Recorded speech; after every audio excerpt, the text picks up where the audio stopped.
Minggu yang lalu, Pastor Edward menyampaikan firman Tuhan tentang berjalan dengan iman di tengah masalah hidup.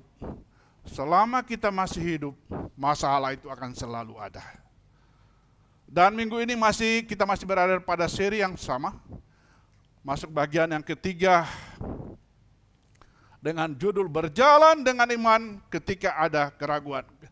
Sama-sama kita katakan ini, kita baca sama-sama ketika ada berjalan dengan iman ketika ada keraguan. 1, 2, 3. Jalan dengan iman ketika ada keraguan.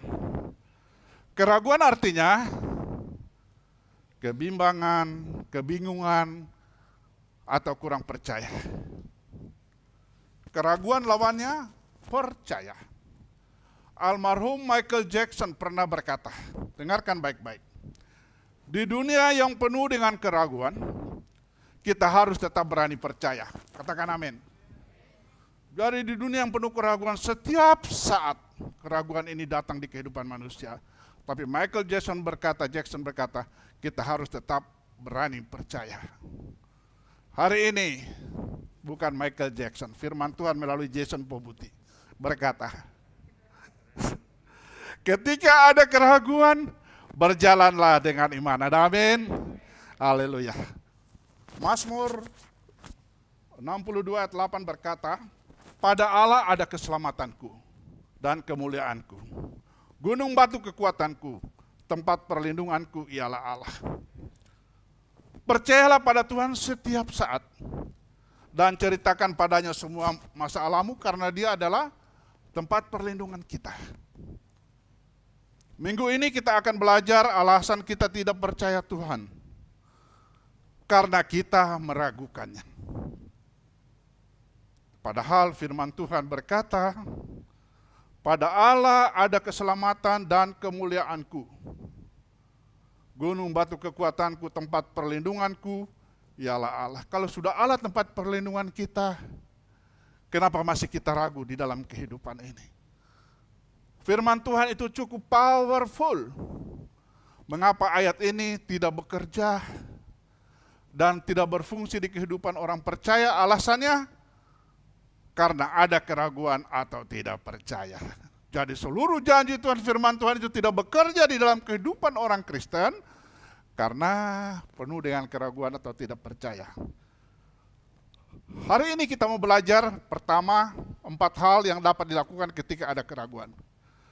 Perhatikan baik-baik supaya pada saat saudara dan saya mengalami keraguan melalui firman Allah saat ini, kita mau belajar pertama, Ingat bahwa percaya bukanlah emosi atau perasaan.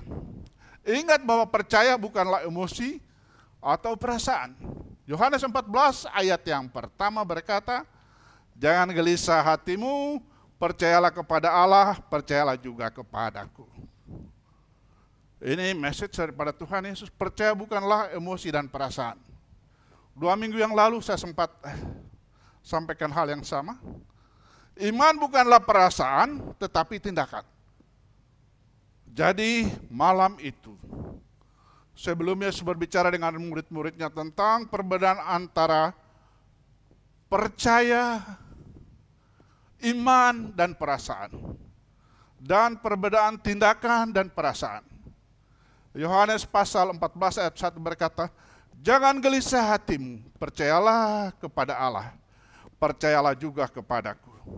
Perkataan Yesus menunjukkan bahwa jalan menuju hidup kekal sekalipun tidak terlihat adalah pasti. Sekali lagi saya mau katakan, perkataan Yesus menunjukkan bahwa jalan menuju hidup kekal sekalipun tidak terlihat tetapi pasti terjadi. Sepasti iman saudara dan saya kepada Yesus. Masalahnya yang mungkin belum pasti adalah kesediaan Anda untuk percaya. Masalahnya ada di situ. Apakah saudara dan saya bersedia untuk percaya itu? Tetapi jangan biarkan hal itu menguasaimu. Putuskan untuk percaya apapun situasinya. Katakan amin. Bagaimana Anda percaya Yesus di tengah pasang surut kehidupan ini? Yang pertama-tama Anda harus percaya Tuhan dengan mengingat bahwa percaya bukanlah emosi atau bukanlah perasaan. Hal kedua, tetapkan hatimu pada kasih Tuhan. Ini sangat luar biasa menjadi kekuatan buat orang percaya. Tetapkan hatimu pada kasih Tuhan. Haleluya. Kita menyadari prinsip kasih Tuhan bahwa apapun keadaan yang kita alami, apapun perasaan yang kita alami, yang pasti Tuhan mengasihimu. Katakan amin. Apapun keberadaanmu saat ini, pastikan Tuhan berkata, I love you. Efesus 3 ayat 17 sampai 18 berkata demikian. Sehingga oleh imanmu, Kristus diam di dalam hatimu, dan kamu berakar serta berdasar di dalam kasih. Aku berdoa supaya kamu bersama-sama dengan segala orang kudus dapat memahami betapa lebarnya dan berapa panjangnya dan tingginya dan dalamnya kasih Kristus. Saya berdoa agar Kristus semakin betah di hatimu pada saat Anda percaya kepadanya. Semoga akar saudara dan saya menancap jauh ke dalam kasih Tuhan yang luar biasa itu. Dan semoga Anda memiliki kekuatan untuk memahami. Perhatikan baik-baik. Betapa lebarnya dan panjangnya dan tingginya dan dalamnya kasih Kristus itu. Artinya kasih Kristus buat saudara dan saya tidak ada batasnya. Katakan amin. Haleluya. Tuhan kita memiliki kasih yang tidak terbatas. Haleluya. Apapun yang Anda alami saat ini, bagaimanapun perasaanmu, Anda mungkin merasa jauh dari Tuhan, merasa jauh dari kasih Tuhan. Yang benar adalah Tuhan mengasihimu apapun keadaanmu. Itulah kasih Tuhan yang luar biasa, beda dengan kasih manusia. Anda membutuhkan kasih Tuhan saat ini lebih dari sebelum-sebelumnya. Karena apa? Kehidupan ini makin susah, makin sulit. Sehingga saudara dan saya memerlukan kasih Tuhan lebih dari hari-hari sebelumnya.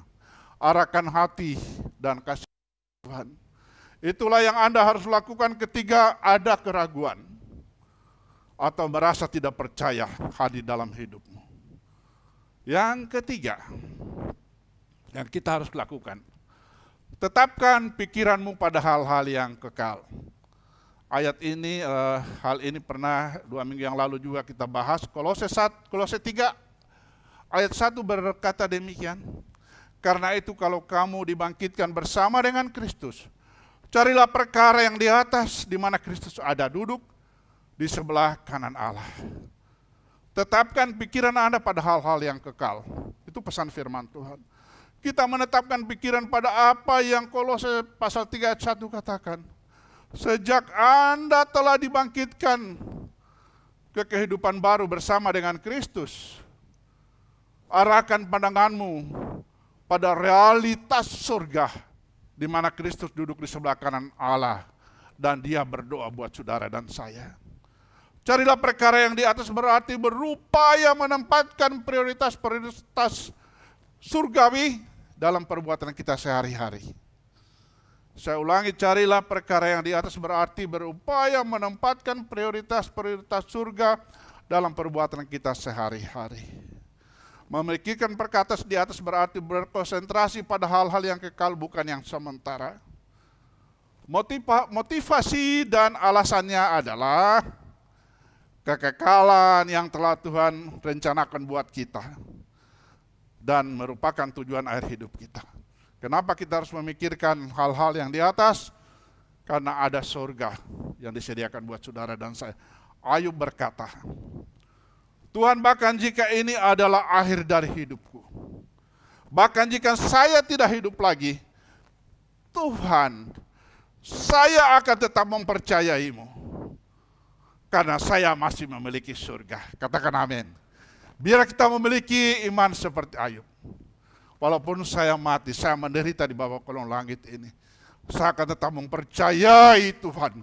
Karena walaupun harta saya habis, istri saya, anak-anak saya habis, tapi masih ada surga yang menanti saya. Haleluya, Tuhan sangat luar biasa. Yang keempat yang harus kita lakukan pada saat kita ragu, jangan hadapi sendirian. Haleluya. Pertama, berada di small group. Pengkhotbah 4 ayat 12. Dan bila mana seorang dapat dialahkan, 2 orang akan dapat bertahan. Tali 3 lembar tak mudah diputuskan. Pengkhotbah 4 berkata berdua lebih baik daripada 1. Jika salah satu dari mereka jatuh, ada yang lainnya yang membantunya berdiri. 2 orang dapat menahan serangan yang akan mengalahkan 1 orang. Jika Anda melalui keraguan sendiri, Anda akan kalah. Sekali lagi, kalau pada saat Anda tidak percaya, Anda ragu menghadapi sendiri, pastikan Anda akan mengalami kekalahan. Anda membutuhkan orang lain dalam hidupmu. Tuhan menciptakan kita sedemikian rupa sehingga kita saling membutuhkan. Katakan amin. Saudara tidak bisa hidup sendiri. Tuhan menciptakan saudara dan saya untuk hidup dengan orang-orang yang lain.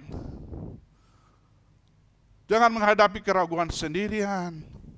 Terima bantuan dari orang lain. Cenderung kita saat mengalami merasa ragu, mulai tidak percaya adalah menarik diri dari pertemanan. Dan itu adalah kesalahan besar untuk melewati keraguan. Jadi saudara kasih di dalam Tuhan, yang perlu Anda lakukan adalah memberitahu orang lain. Teman-teman dekat, sesama small group, apa yang terjadi dalam hidupmu. Katakan kepada teman-temanmu, saya tidak percaya hal ini, saya ragu hal ini. Itulah pentingnya kita menjadi anggota small group. Ada tempat curhat, teman-teman seiman pada saat kita mengalami keraguan atau merasa tidak percaya.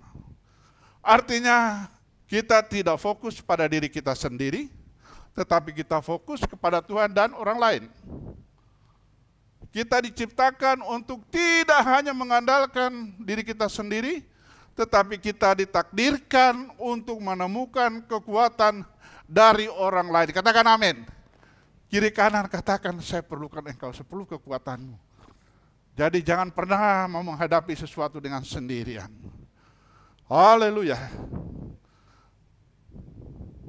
Yang kedua, jangan hidup sendirian, tetap beribadah. Kita baca sama-sama ayat ini.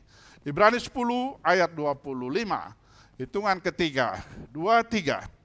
Janganlah kita menjauhkan diri dari pertemuan-pertemuan ibadah kita seperti dibiasakan oleh beberapa orang, tetapi marilah kita saling menasihati dan semakin giat melakukannya menjelang hari Tuhan yang mendekat.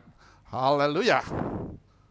Mengabaikan pertemuan-pertemuan ibadah berarti kehilangan peneguhan dan bantuan dari teman-teman seiman. Kita bersekutu bersama untuk berbagi iman, saling menguatkan dalam Tuhan.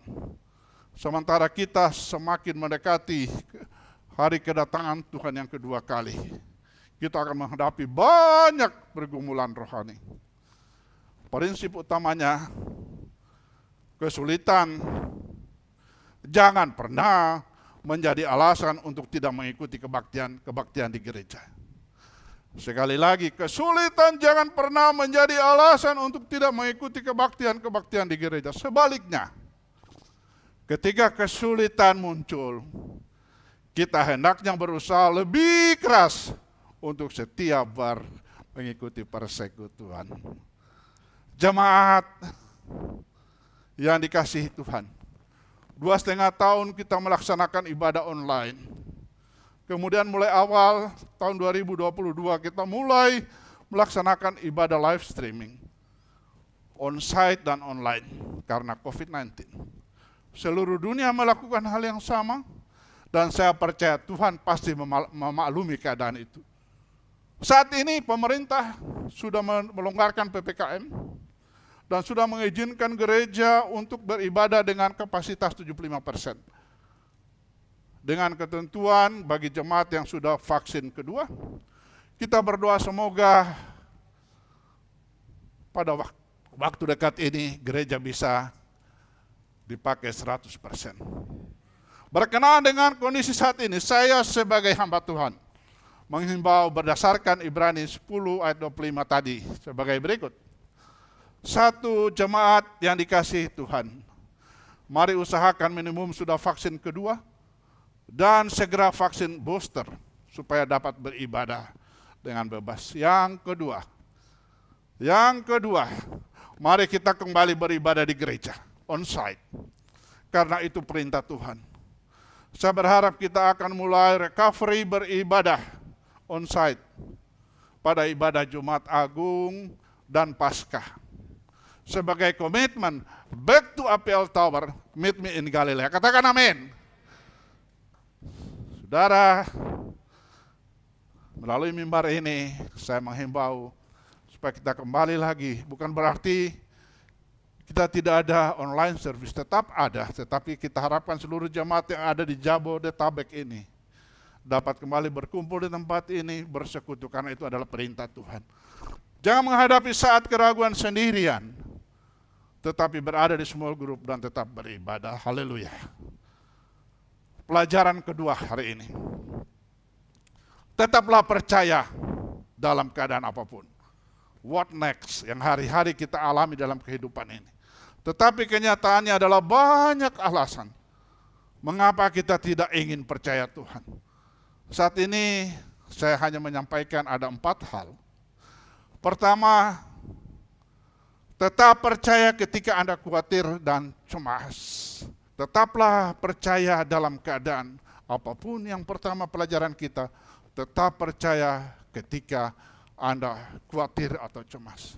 Kekhawatiran, kecemasan, menurut penelitian menunjukkan bahwa 90% sampai 95% dari apa yang Anda dan saya khawatirkan tidak akan pernah terjadi. Coba renungkan baik-baik kekhawatiranmu sampai saat ini. Penelitian mengatakan 90 sampai 95% kekhawatiran kita tidak akan pernah terjadi. Kita khawatir tentang banyak hal, alasannya karena kita dibuat khawatir. Ada amin. Saudara, kekhawatiran itu terjadi karena kita dibuat khawatir. Filipi 4 ayat 6 sampai 7 firman Allah berkata demikian. Janganlah hendaknya kamu khawatir tentang apapun juga, tetapi nyatakanlah dalam segala hal keinginanmu kepada Allah dalam doa dan permohonan dengan ucapan syukur. Damai sejahtera Allah yang melampaui segala akal akan memelihara hati dan pikiranmu dalam Kristus Yesus. Bagaimana kita percaya ketika khawatir atau cemas? Tuhan punya resep. Tuhan memiliki diagnosis untuk kita. Filipi pasal 4 ayat 6 dan 7 tadi mengatakan, jangan khawatir atau ragu. Obat khawatir adalah berdoa. Itu adalah diagnosisnya Tuhan. Kamu berdoa adalah resepnya Tuhan atau obat yang Tuhan berikan. Apa yang Anda doakan, Anda berdoa tentang apa yang Anda khawatirkan. Jawaban saat Anda khawatir adalah, perhatikan baik-baik, mengubah kekhawatiran menjadi doa. Saat Anda khawatir, bawalah kekhawatiranmu di dalam doa. Begitu Anda melakukannya, Anda telah memutuskan bahwa saya tidak akan khawatir. Jadi pada saat engkau membawa kekhawatiranmu, itu pernyataan bahwa saudara tidak ada khawatirnya lagi. Saya akan percaya. Saya akan mempercayai Tuhan dengan mengubah kekhawatiran ini menjadi doa. Itu perlu komitmen. Itulah yang Tuhan katakan untuk dilakukan pada saat Anda cemas, Anda khawatir, Anda memutuskan untuk berdoa. Hasilnya, ayat 8 berkata, ayat 7 berkata, damai sejahtera Allah yang melampaui segala akal akan memelihara hati dan pikiranmu dalam Kristus Yesus. Katakan amin. Haleluya. Yang kedua, tetap percaya ketika Anda takut. Ini yang sering kita alami, yang dialami oleh anak-anak Tuhan di dalam hidup ini. Bagaimana dengan percaya ketika Anda takut? Hal-hal yang kita sering takutkan antara lain, saudara takut dengan apa yang akan terjadi pada keluargamu. Ya atau betul? Yang kedua, saudara takut dengan apa yang akan terjadi pada keuangan. Yang ketiga, saudara takut dengan apa yang akan terjadi pada masa depanmu. Inilah yang kita alami 24 jam berputar kehidupan manusia. Apa yang dikatakan Musa mengenai hal ini? Keluaran pasal 14 ayat 13 kita belajar firman Tuhan. Tetapi berkatalah Musa kepada bangsa itu, janganlah takut, berdirilah tetap dan lihatlah keselamatan dari Tuhan yang akan diberikannya hari ini kepadamu. Sebab orang Mesir yang kamu lihat hari ini tidak akan kamu lihat lagi untuk selama-lamanya. Ketakutan datang ketika keadaan membuat kita merasa terjebak. Rasanya seperti tidak ada jalan keluar. Itulah yang dalam Alkitab yang sangat terkenal itu disebut pengalaman Laut Merah. Anda ingat apa yang terjadi? Musa memimpin orang Israel keluar dari Mesir, keluar dari perbudakan, dan mereka melewati Laut Merah dan mereka tidak bisa menyeberang. Mereka melihat ke belakang dan mereka melihat tentara Mesir. Mereka terjebak. Tidak ada jalan keluar. Selama Anda dapat melihat jalan keluar, perhatikan baik-baik. Selama Anda masih melihat jalan keluar, Anda tidak merasa takut. Tetapi begitu kita masuk ke dalam situasi di mana kita merasa tidak ada jalan keluar, atau kata lain terjebak, pada saat itulah kita menghadapi ketakutan. Katakan amin. Haleluya. Bagaimana Anda percaya ketika Anda merasa takut? Tuhan katakan, tetaplah percaya ketika Anda merasa takut. Percaya sama Tuhan pada saat Anda takut. Bangsa Israel takut dan protes kepada Musa. Musa datang dengan jawaban yang sangat spiritual. Haleluya, dia katakan, jangan takut, berdiri saja di tempat Anda berada dan saksikan Tuhan menyelamatkanmu. Jemaat Galilea, jangan takut, berdiri saja di tempat Anda berada dan saksikan Tuhan menyelamatkanmu. Ada amin. Sangat powerful. Tetapi apa kata Tuhan? Itu tadi kata Musa. Ini kata Tuhan dalam kasus ini. Berfirmanlah Tuhan kepada Musa, mengapakah engkau berseru-seru demikian kepadaku? Katakanlah kepada orang Israel supaya mereka berangkat. Keluaran 14 ayat 15. Lalu Tuhan berkata kepada Musa, mengapa kamu berseru kepadaku? Beritahu orang Israel, beritahu orang-orang Galilea untuk bergerak. Musa mengatakan tetap di tempat Anda berada. Tetapi Tuhan berkata lain. Tuhan berkata bergerak. Artinya, ketika Anda takut, ketakutan melumpuhkan kita, tidak bisa berbuat apa-apa. Jadi Anda harus bergerak dan bertindak. Anda mengambil langkah ke arah Tuhan. Tetaplah percaya ketika Anda takut. Katakan amin. Haleluya. Yang ketiga, tetap percaya ketika Anda keras kepala. Perhatikan baik-baik.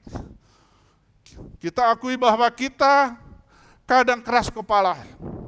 Anda tidak mau percaya Tuhan karena keras kepala. Kita semua menghadapi hal ini di dalam hidup kita sebagai orang percaya. Bagaimana kita menghadapi hal ini? Firman Tuhan berkata pada 2 Raja-Raja 5 ayat 13. Tetapi pegawai-pegawainya datang mendekat serta berkata kepadanya, Bapa, seandainya nabi itu menyuruh perkara yang sukar kepadamu, bukankah Bapa akan melakukannya? Apalagi sekarang, ia hanya berkata kepadamu, mandilah dan engkau akan menjadi tahir. Galilean yang dikasihi Tuhan. Ini adalah kisah hebat dalam Alkitab tentang seorang bernama Naaman. Kita tahu semua ini ceritanya, tapi saya hanya mau mengambil intinya. Naaman adalah penjabat pemerintah yang kaya dan kuat, tetapi memiliki penyakit kusta yang tak tersembuhkan. Poin pertama. Naaman mempunyai gadis kecil orang Israel yang menjadi pembantunya. Dia katakan kepada Naaman, bos, kalau mau sembuh, pergi ke Israel, ada Nabi Elisa di sana yang bisa menyembuhkanmu. Perhatikan baik-baik pesan firman Tuhan. Pembantunya yang menganjurkan itu. Dan apa reaksi daripada Naaman? Pelajaran kedua buat kita. Dan Naaman mendengarkannya. Haleluya. Poin kedua. Setelah Naaman sampai ke rumah daripada Elisa, perhatikan baik-baik Naaman yang keras kepala dan sombong. Naaman mengatakan, ini aku, pejabat besar pemerintah, minta untuk disembuhkan. Waktu dia buka pintu, bukan Elisa yang ketemu, tetapi pembantu daripada Elisa. Naaman dengan keras kepalanya, dengan kesombongannya dia berkata, ini aku pejabat besar pemerintah minta untuk disembuhkan. Agar Elisa berdoa untukku. Pelajaran ketiga. Pelayan Elisa itu berkata, bos saya Elisa sedang sibuk. Maaf, dia tidak punya waktu untukmu. Dan Naaman berkata, apa yang harus saya lakukan? Dan pelayan itu berkata, Elisa berkata, turun dan basuhlah di sungai Jordan. Celupkan dirimu 7 kali. Naiklah dan kamu akan sembuh. Terima kasih banyak. Pembantunya langsung tutup pintu. Pak. Bisa bayangkan, Naaman seorang pejabat tinggi dibuat oleh pelayan yang sangat luar biasa. Naaman sangat marah. Sehingga datanglah seorang hambanya. Saya berharap kita semua punya teman seperti temannya Naaman yang jujur dengannya.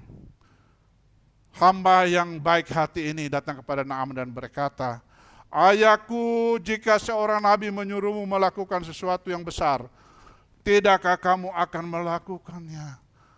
Apalagi ketika ia menyuruhmu mandi dan disucikan. Saudara, perhatikan baik-baik pelajarannya. Naaman disuruh oleh pembantunya, pembantu saudara, orang Israel. Yang kedua, yang membuka pintu pada dia datang ke rumahnya Elisa, pembantunya Elisa. Dan yang ketiga, yang luar biasa, pada saat Elisa marah, yang membujuk dia siapa? Adalah hambanya. Orang-orang kecil bisa menaklukkan orang yang keras kepala seperti Naaman. Haleluya. Naaman taat kepada hamba-hamba yang kecil ini. Dan dia pergi ke sungai Jordan, mencelupkan diri 7 kali, dan dia sembuh. Pelajaran kita akan hal ini. Naaman yang menyuruh adalah pembantunya. Yang menerimanya pembantunya Nabi Elisa. Yang menyuruhnya mandi adalah hambanya. Tetapi Naaman yang keras kepala tetap percaya dan mujizat itu terjadi. Tuhan bisa memakai siapa saja. Tuhan bisa memakai siapa saja untuk menolongmu, untuk membantumu. Jika Tuhan berkata, aku ingin kamu lakukan ini, jemaat yang dikasihi Tuhan, jawablah dengan jujur di hadapan Tuhan, oke Tuhan, aku bisa melakukannya. Katakan amin.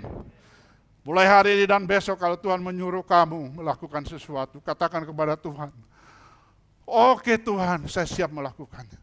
Alkitab berkata dalam Ibrani pasal 3 ayat 78, jika kamu mendengar suara Tuhan hari ini, jangan keras kepala, dengarkan suara Tuhan, itulah jawabannya.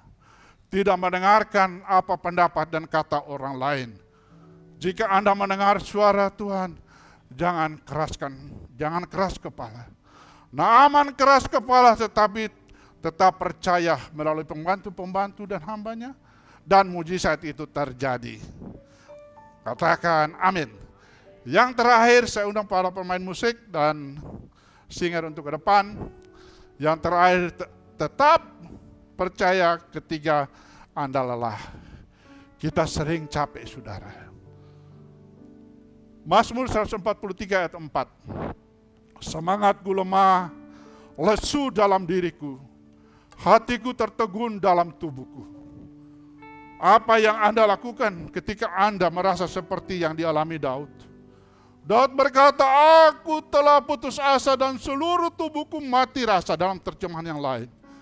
Daud salah satu orang beriman paling terkenal di seluruh perjanjian lama. Daud katakan, aku tidak punya harapan. Aku merasa mati rasa. Daud pernah putus asa juga. Tetapi respon Daud terakhir dia katakan, Daud berpaling kepada Tuhan dan berkata, perhatikan baik-baik. Daud berkata pada saat dia lelah, Engkau adalah Tuhan saya. Tunjukkan pada saya apa yang Anda ingin saya lakukan. Dan biarkan Roh Kudus-Mu menuntun saya ke jalan yang benar. Haleluya. Apa yang Anda lakukan ketika Anda merasa lelah? Buat kita semua yang ada di gereja maupun yang menyaksikan online, Tuhan Yesus berpesan melalui Matius 11 ayat 28. Kalau saudara dan saya merasa lelah, Tuhan berkata, marilah kepadaku semua yang lesu dan yang berbeban berat. Aku akan memberi kelegaan kepadamu. Tuhan Yesus berkata, datanglah kepadaku, itu adalah perintahnya Tuhan. Kamu semua yang letih lesu dan memikul beban berat, dan aku akan memberikan kelegaan kepadamu. Itulah yang Anda harus lakukan. Siapa yang letih lesu saat ini, datanglah kepada Tuhan. Yesus berkata, ketika Anda merasa lelah, ketika Anda merasa ada keraguan untuk percaya, jangan pergi kemana-mana, jangan pergi ke orang-orang lain. Tetapi Yesus berkata, datanglah kepadaku dan percayalah kepadaku. Tetaplah percaya ketika Anda lelah. Katakan amin. Haleluya. Firman Tuhan sudah disampaikan bagaimana kita menghadapi saat-saat mengalami keraguan. Sebagai penutup menjadi pesan iman kekuatan buat kita, kembali saya mau bacakan apa yang Ayub katakan. Ayub berkata, Tuhan, bahkan jika ini adalah akhir dari jalan hidupku, bahkan jika saya tidak hidup lagi, Tuhan, saya akan tetap mempercayaimu. Karena saya masih memiliki surga. Katakan amin. Tuhan Yesus memberkati kita semua.